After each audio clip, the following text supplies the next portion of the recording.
I feel like that as well. And every startup CEO and founder has to be a propaganda artist at some level. For It's sure. literally the facts.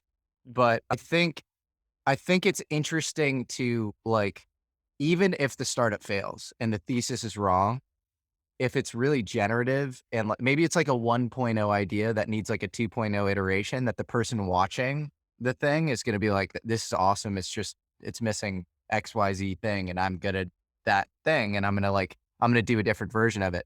And so I think putting startups on display that are like generative, as long as they're not like Theranos style frauds, I think is still pretty positive. But did you know that Theranos was a fraud before it came out? Like, from just the media from it? That's a good, yeah, totally. No, I think hindsight is 2020. I think companies like Theranos, it's more of a gradient and a continuum between Theranos and SpaceX than people like to admit. Yeah. But And it's a yeah, bootstrapping thing. Sorry, go ahead. no, what were you gonna say? I was gonna say it's also a bootstrapping thing because it's like if Elon had failed, I guess, like, then they would have said, "Yeah, it was impossible," or "It was fake," or "There wasn't," Totally. whatever, like, but because he succeeded, now it's, like, real.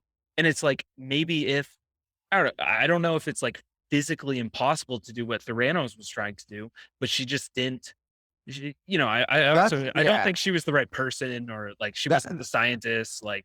that's where I'd make the distinction is like she would like, you know, systematically like, For sure. she had these like, it was like her board was full of like, these like generals that were super They high up, weren't it's like actually Henry Silicon Valley Kissinger and VCs. Yeah. Schultz and yeah, and yeah, exactly. They weren't VC. Nobody actually who knew anything about biotech was involved with the company. Yeah. And so I think if you like, I do think if you or I were to look at a company like that today, we'd be like, there's something off here. Mhm. And I hope so.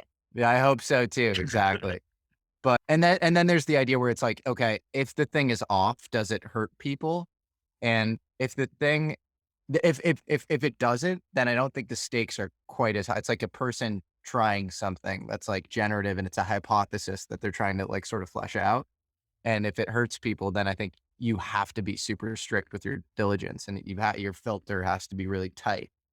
I Otherwise you end up peddling bullshit. Actually, so speaking of crypto, I think now, though, most grifter personalities might actually gravitate towards crypto and like NFTs, or, any of these Definitely. scams, because it's so Definitely. much easier to do that than like pretend to have a hard tech company.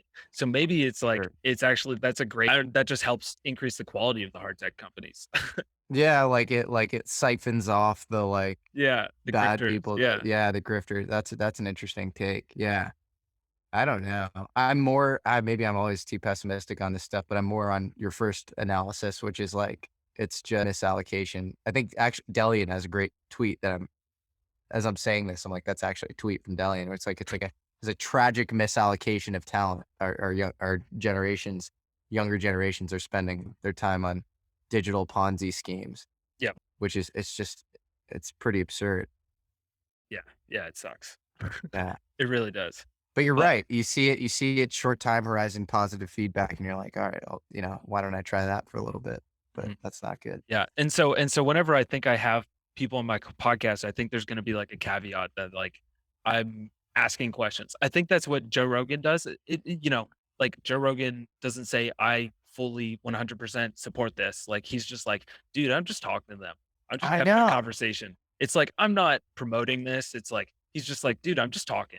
Well, the most interesting truths that are worth talking about aren't known. Like we don't know what's true. So you have to, this is my problem with this whole, like, it's misinformation. Like you have to play with misinformation to get to ground truth on anything. Like you, I'm trying to think of like a good example. It's like, My mind wa sorry, go ahead. no, yeah, what were you My thinking? mind went to, like, COVID lab leak. Like, if you couldn't talk about that, then, That's a perfect but I don't example. even know if it's, I mean, I don't know if they confirmed it or whatever, but, like, It's now the you consensus. yeah, Like it's more now the people talk about it. consensus. Yeah, yeah. And so, And like, people, yeah, yeah, but you couldn't even talk about it in the beginning.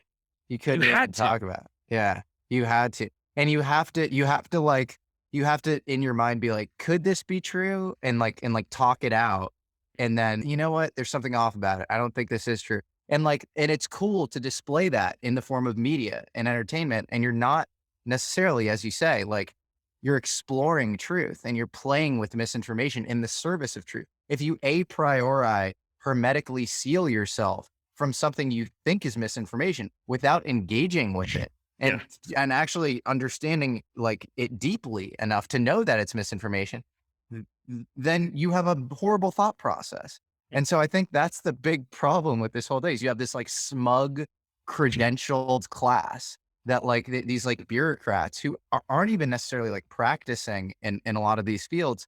And it's just like no, it's been the science has been decided, or this is the truth. This is it.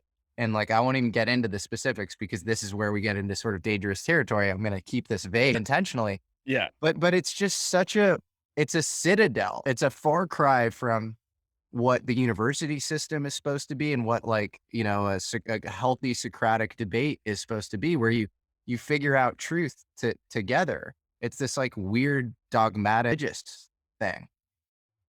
Yeah. I mean, I wish I had something to follow up on that. But yeah, no, I completely agree. But yeah, and then to your point, then it's like you should be putting like you should be I think we're over indexed on the people who are like they think they know exactly what's right. And like what I love about your content and my content is it's like it's stuff you think is really interesting and generative, and it starts a conversation that's really important, and that alone, I think, makes it again, if the thing isn't gonna hurt anybody, I Yeah. think it's totally worthwhile to cover, and then you just have to cover it honestly and be like, "I don't know if this is gonna work, but it's interesting," and Yeah. then you've done your job.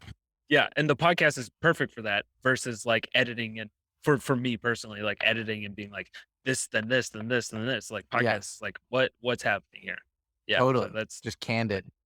Yo, what's up, everyone? I hope you guys enjoyed that clip. I have more clips on the channel, and the full podcast is linked in the description. And I got some more cool interviews coming soon. So I'll see you guys in the future. Peace.